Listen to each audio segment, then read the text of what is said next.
బీజేపీతో పొత్తు లక్ష్యం నెరవేరలేదని టీడీపీ జనసేన తీవ్ర అసంతృప్తిగా ఉన్నాయి. ఏపీలో బీజేపీకి ఏమాత్రం బలం లేకున్నా ఆ పార్టీతో పొత్తు పెట్టుకున్నామని టీడీపీ జనసేన నేతలు చెబుతున్నారు.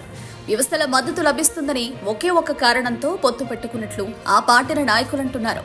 అయితే ఆశించిన స్థాయిలో మద్దతు లభించలేదని వారు వాపోతున్నారు. తాజాగా జనసేన గుర్తు గాజు గ్లాసు విషయంలో కేంద్ర ఎన్నికల సంఘం అనుసరించిన వైనాన్ని ఉదహరిస్తున్నారు. గాజు గ్లాసును ఫ్రీ సింబల్ గా ఉంచి దాన్ని ఇతర పార్టీలు స్వతంత్ర అభ్యర్థులకు కేటాయించడాన్ని తప్పుపడుతున్నారు. కీలకమైన గుర్తుల విషయంలో కూడా కేంద్ర ఎన్నికల సంఘం సహకరించకపోతే ఇక బీజేపీతో పొత్తు పెట్టుకుని ప్రయోజనం ఏంటని టీడీపీ జనసేన నేతలు నిలదీస్తున్నారు. ఫ్రీ సింబల్ గా ఉంచిన గాజు గ్లాసును జనసేనకు తప్ప ఇతరులకు కేటాయించొద్దని పదే రాష్ట్ర కేంద్ర ఎన్నికల అధికారులకు విన్నవించడాన్ని టీడీపీ జనసేన నాయకులు గుర్తు చేస్తున్నారు.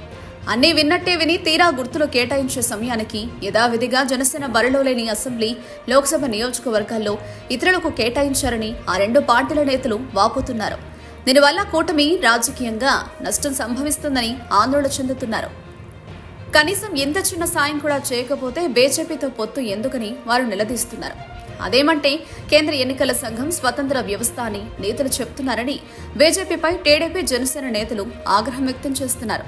తమకు వ్యవస్థల సహకారం లేకపోవడం చూస్తే అసలు బీజేపీతో పొత్తు ఉందా లేదా అనే అనుమానం కలుగుతోందని టీడీపీ జనసేన నేతలు మండిపడుతున్నారు.